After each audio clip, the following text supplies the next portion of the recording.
Moadem Simcha. Maintenant, nous allons étudier la thématique de Souka, sous la Souka. Alors, qu'est-ce qu'on va... On avait vu l'autre fois, n'est-ce pas, comment le mot Souka, il renferme, quoi donc, c'est la Shechina. Les lettres internes, c'est 26, les lettres externes, c'est 65. Havaya, Adanout.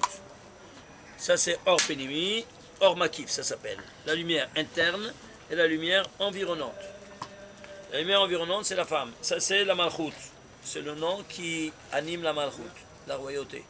Et ça, Or Penimi, c'est ça. C'est-à-dire, Zeir Anpin, c'est celui qui donne et celui qui reçoit. C'est pour ça qu'on met sous la choupa le hatan au milieu et la femme, on a fait tourner 7 fois autour du mari. Ok. Maintenant, quand ils sont ensemble, alors on avait dit que quoi? La première mitzvah, c'est multipliez-vous. Alors 26 par 65, ça te fait combien? 26, ça te fait 1690. Et quel rapport il a avec les 7 invités d'honneur? J'ai été chercher dans toute la Torah. Combien de fois il y a Abraham? Il est cité 151 fois. Combien de fois Yitzhak? 101 fois. Combien de fois Yaakov? 212 fois. Combien de fois Moshe? 736. Aaron 301. Et Yosef 180. Et David 9. Le total 1690. C'est un marché. Alors, dans ces conditions-là, qu'est-ce qui se passe? On a vu un peu dans quelques détails. Pourquoi chacun, il est selon le rôle qu'il remplit. On a dit, Abraham, il est venu pour purifier l'humanité de Avodah Zarah. Et donc, il y a un instrument qui purifie, c'est le mikvé. Mikvé, c'est 151. Il est cité 151 fois. C'est pour ça qu'il casse tous les idoles du Père. Ok. Yitzhak, chacun, il est selon le rôle dont il est venu pour remplir. Yitzhak, il vient pour adoucir la rigueur. Lui, il est 100. 100, c'est une dimension exacte. Exact, c'est rigueur. 101, il transforme la rigueur en miséricorde. Il est venu ici pour transformer la rigueur qu'elle incarne en miséricorde. Et qu'est-ce qu'il a fait pour ça? Et pour cela, qu'est-ce qu'il a fait? Il est monté sur l'autel. Alors, comment ça? Alors, comment c'est possible? Qui c'est qui l'égorge? C'est la miséricorde. C'est Abraham Avinu, il incarne la miséricorde. Et lui, il incarne la rigueur. Alors, c'était impossible que la miséricorde, alors qu'ils ont fait, il y avait une interpolation, une permutation des rôles. Israël, il a pris le rôle du père. Pour une fois dans sa vie, il est devenu miséricordieux. Alors, égorge-moi. Et l'autre, le papa, il a pris la qualité du père, de la rigueur, et c'est pour ça que la rigueur égorge la miséricorde. C'est clair? Il y a une fois dans ça. Alors c'est pour ça qu'il serait cité 101 fois. Pourquoi 101 fois? Un de plus, tu as une miséricorde. Tu as transformé la rigueur en miséricorde. C'est pour ça que c'est la caractéristique d'Israël qui est la miséricorde. Parce qu'elle provient d'Abraham, le premier patriarche. La preuve, qui est l'ange gardien d'Israël? C'est Michaël. Pourquoi Michaël? Parce que c'est 101. Gematria 101. Et pourquoi juste Michaël et pas Raphaël, pas Gabriel ou pas Nouriel ou pas d'autres anges? Tu ne sais pas. Alors tu traduis en valeur numérique 101 et Israël 541. Si je le comprends au niveau mathématique, je peux le comprendre au niveau angélique. Au niveau mathématique, 101 et 541 ont un dénominateur commun. Lequel est-il en mathématiques? Ils sont tous les deux des nombres premiers, soit 101, soit 541. Oui ou non? Et plus particulièrement, le 541, c'est le 101e nombre premier. Ah oui? Alors tu vois, alors Michaël est 101. Alors, c'est pour ça que seulement Michaël. C'est pour ça que Michaël, Sar Israël. C'est pour ça que Michaël, Sarichem. Daniel, avant de terminer toutes les prophéties, il nous dévoile le grand secret. 2 mots. Michaël, Sarichem, et puis il se la ferme et c'est terminé. Jusqu'à présent, plus aucune prophétie. Mais pourquoi juste Michaël, Sarichem? Casse-toi la tête. Tu as compris maintenant comment ça fonctionne? Alors ici, c'est la rigueur qui s'est transformée en miséricorde. 101. Ah, il sera cité 101 fois dans la Torah justement pour ça. Et Yaakov, on a vu 212. Et 212, c'est quoi? C'est combien? C'est 4 fois 53. C'est quoi 53? Qui c'est Jacob? Gilgul de Nishmat Adam Arishon. Jacob. Jacob, comme ça dit dans le Zohar. Alors, si c'est Gilgul Nishmat Adam Arishon, alors il gagne, c'est quoi? C'est 53. Gimel Nun. Et dans les 4 fois 53, c'est 212. Parce que dans les 4 mondes, Asilut, Beria, Asiasia, il te reconduit dans tous les 4 mondes. Dans le Gan précédent, avec le tikkun que Yaakov fait de la vie de Adam Arishon. C'est clair maintenant? Mais Moshe on a dit 736. On n'avait pas dit l'autre fois, c'est quoi 736? Parce que lui, Moshe, quand il est monté nous faire descendre Les louchot. les louchot, qu'est-ce qui s'est passé? Tous les anges sont venus lui dire tous leurs secrets. L'ange de la mort, il lui dévoile ce qui me fait fuir, il y a une seule chose, le Ketoret. Alors, ça c'est 736, c'est 2 fois 368. 368, c'est les portions de toute l'année des Ketoret. 365 plus Kippour que tu fais 3 fois. Chaque jour 2 fois. Alors, tu vois, alors, ici 2 fois. Pourquoi 2 fois 368? Pourquoi 2 fois 368? Parce que le matin, tu faisais les Ketoret matin et soir. Alors ici, Aaron 301. Pourquoi 301? Aïe. Alors là, ça c'est fabuleux. Lui, il avait le monopole de l'allumage de la menorah. Pourquoi? Alors, on va rentrer maintenant en détail, ce qu'on n'a pas fait l'autre fois. Regardez, c'est spectaculaire. On va prendre ici la carte d'identité de Aaron, la voilà, attrape, et de Moshe. Qui c'est Aaron et qui c'est Moshe? Moshe, c'est le Gilgul de Hevel. Et Aaron, c'est le Gilgul de Caïn.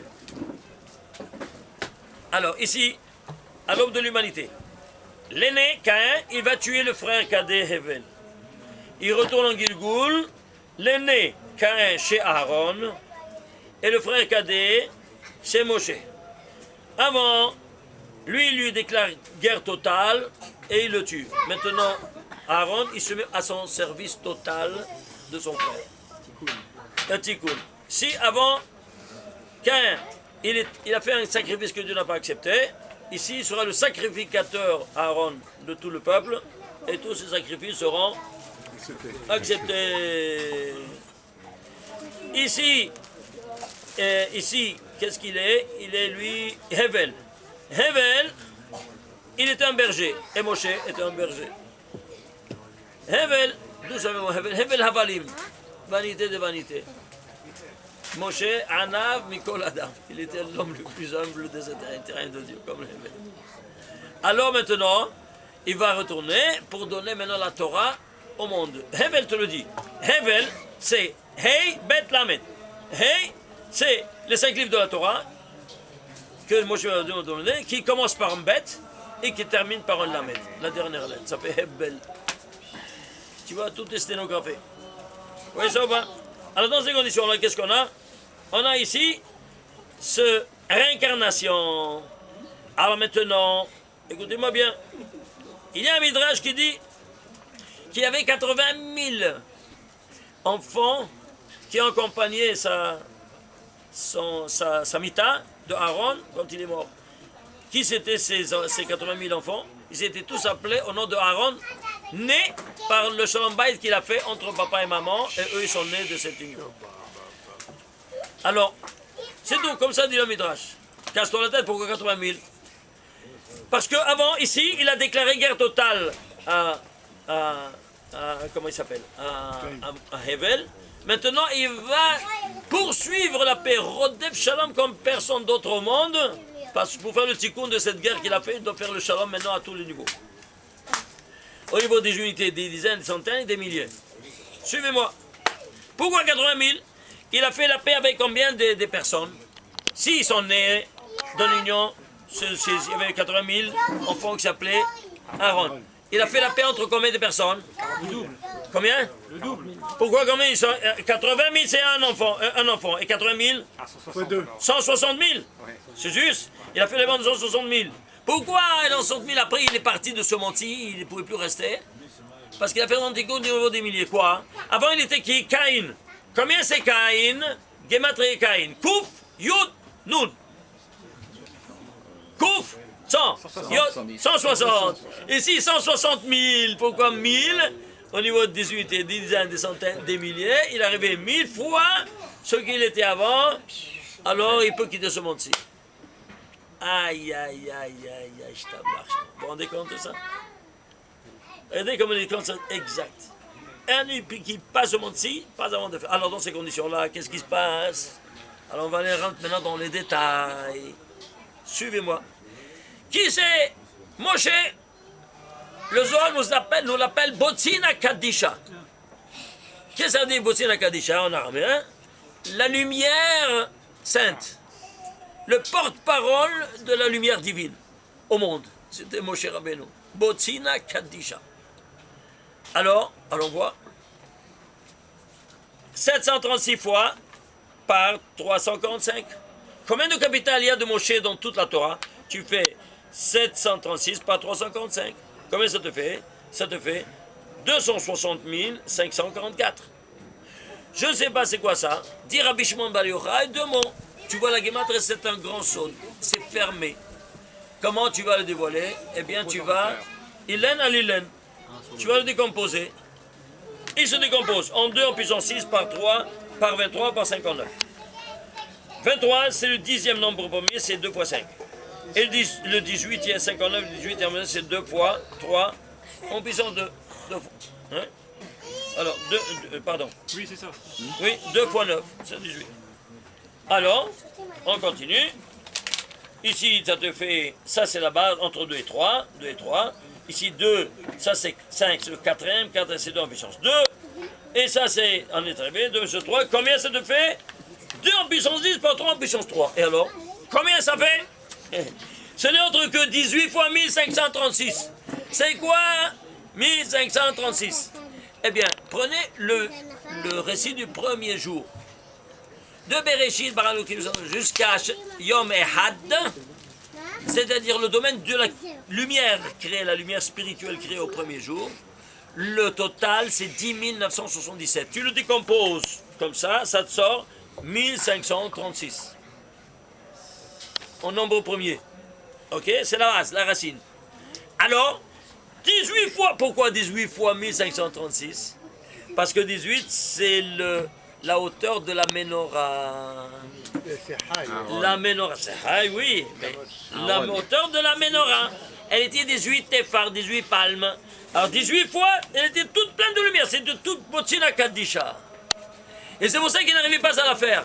Quand tu as dit, fais la Rosh Sainte, fais tout ça, la menorah, il n'est pas arrivé à la faire. Pourquoi il n'est pas arrivé à la faire?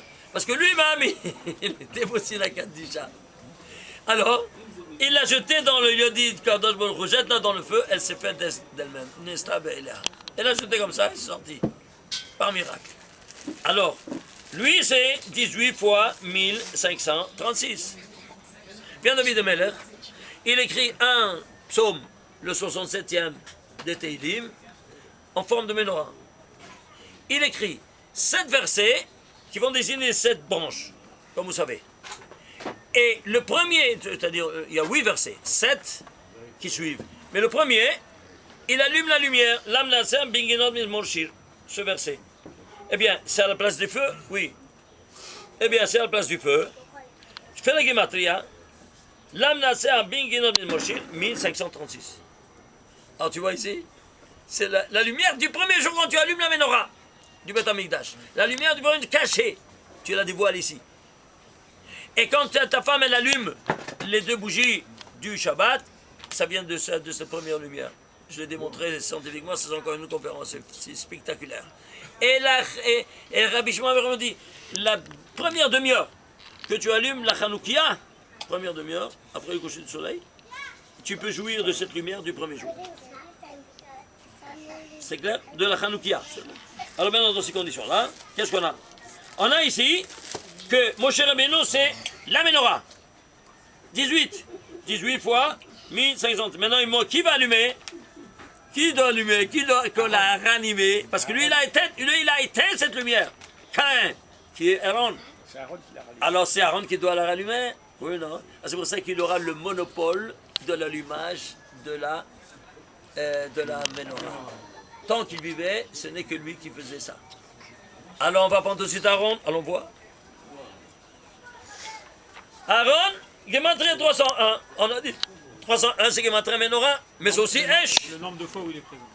Le nombre de fois, il est cité dans toute la Torah. Mais aussi Esh. Parce que le Esh, Aleph, Shin. Aleph c'est 1, Shin c'est 300. 301. Ce qui est en haut et en bas, ce qui est en bas et en haut dans la même mesure d'intensité. Alors, tu veux faire 301 fois 256. Si tu fais 301 fois par 256, ça te fait 77 056. Décompose-le. Ça se décompose. Comme on a fait. Ça sort 8 fois 1536. Ouais. C'est quoi 8? Le dévoilement de cette lumière cachée du premier jour. Qu'il le fait à travers son tikkun, qu'il rallume ce qu'il a éteint dans le Gilgul précédent. Et aussi c'est la Brit Mila. Évidemment, parce que cette lumière-là, elle ira allumer cette mitzvah-là, elle ira allumer toute la mitzvah. Et en premier, le 8e du Brit Mila. C'est clair? Alors, ceci étant dit, on a ici 18. Alors lui, c'est pour ça qu'il a le monopole de l'allumage de la menorah, parce que lui, il a éteint cette lumière dans le Gilgul précédent, maintenant il doit la rallumer. C'est compris, c'est clair ou pas? Ce n'est que lui. Alors, tout, pendant qu'il vivait, c'était ça, sans tikkun. Et alors, tu vas comprendre maintenant que si tu prends, par exemple, menorah, regardez ici. Excusez-moi, il y a deux feuilles qui se sont juste à poser. Voilà. Menorah, vous allez prendre menorah en entier. Écrivez menorah, même. Nun, Vav, Resh, Hey, ça devait 733. Tu as pris Menorah en entier, et lui, il s'identifie à la Menorah, alors tu vas faire, tu vas prendre Aaron en entier. Si tu prends un Aaron en entier, Aleph, Hey, Rei, Resh, Nun, ça fait 733, la même chose. Sans chanceux, c'est barbu. De n'importe quel côté tu prends, et tu trouves tout ça. Mais il faisait 5, il s'arrêtait, il jumelait avec les kétoret, les 11 kétoret, et puis il continue, il termine les kétoret et il allumait les deux autres. Oui? Comme ça dit la Gemara. Et pourquoi 5 il jumelait avec les kétoret? Parce que cette valeur numérique dont il représente, elle doit être en coordination avec quoi? Avec l'ange de la mort que les kétoret font fuir. C'est le secret des kétoret qui font fuir l'ange de la mort. Alors, si c'est ainsi, 530, tu peux le diviser? Non, un nombre premier, lequel? Le 131e nombre premier. Et c'est quoi 131? C'est la gematria du nom de l'ange de la mort qu'on ne doit pas lire. Sa mère même a les flammes. 131. C'est-à-dire que cette valeur-là, elle utilise deux fonctions. Une, de la menorah, et l'autre, de faire fuir l'ange de la mort. Avec les kétoret. Combien sont les kétoret? 11. Alors, comment on dit 11? Yud Aleph. Yud 10 et Aleph c'est 1. Écrit en entier. D'où ça vient ces deux lettres? Ça vient des initiales de Yud Kevavke, le nom écrit, et Aleph Dalmon Yud, le nom lu. Écrit et lu. Les initiales de la tête. Alors si vous prenez la tête, écrivez en entier Yod en entier et Aleph en entier. Yod en entier, Yod Vav Dalet, c'est 20. Et Aleph en entier, Aleph Lamed P, c'est 111. 111 plus 20, 131. Ça c'est dans la Gdusha et ça c'est dans la Touma. Pourquoi? Parce qu'il y a toujours une identité équationnelle mathématique entre le domaine de la sainteté et le domaine de l'impureté. Zé le Omad Zé Asa, Elohim nous dit dans Mishlei, Shlomo HaMelech, dans cette sentence lapidaire.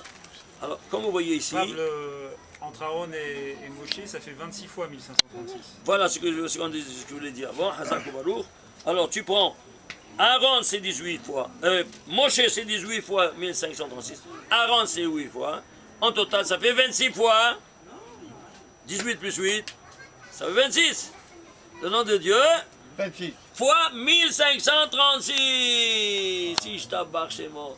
Alors c'est pour ça que je mets à travers ces deux frères-là, Moshe et Aaron, et leur... Regardez, une fois de plus, une fois de moins, dans Moshe, dans la Torah, ou dans Aaron, tout s'écroule. Dis-moi, est-ce que c'est humain ou c'est divin? Un récit pareil. Ça, on a pris simplement un petit exemple de ce couple-là, de Moshe et Aaron. C'est spectaculaire, hein? Autre chose, vous m'avez demandé avant sur le... Hein? Sur les... Non, avant sur le... C'était sur les... Combien de fois il faut faire? Alors il faut faire 3 fois du côté sud, 3 fois du côté nord, 3 fois du côté est, 3 fois du côté en haut, 3 en bas et 3 au nord, au ouest. C'est clair? Afin de faire 18, 3 fois 6, 18. C'est-à-dire, qu'est-ce que tu fais avec ces 18 fois? Et 4 fois 18. Pourquoi 18? 4 fois 18. Dans les 4 mondes, Atzilut, Beria, Yesira, Asiya. 4 fois 18. Et qu'est-ce que tu fais avec ces 18? Tu ramènes le chef à l'abondance divine, éparpillé dans les 6 directions de l'espace, vers toi. Tu apportes les 4 espèces, et tu as des kavanotes, évidemment, que ça dure un peu de temps, et après tu les ramènes à toi. Et pourquoi toi?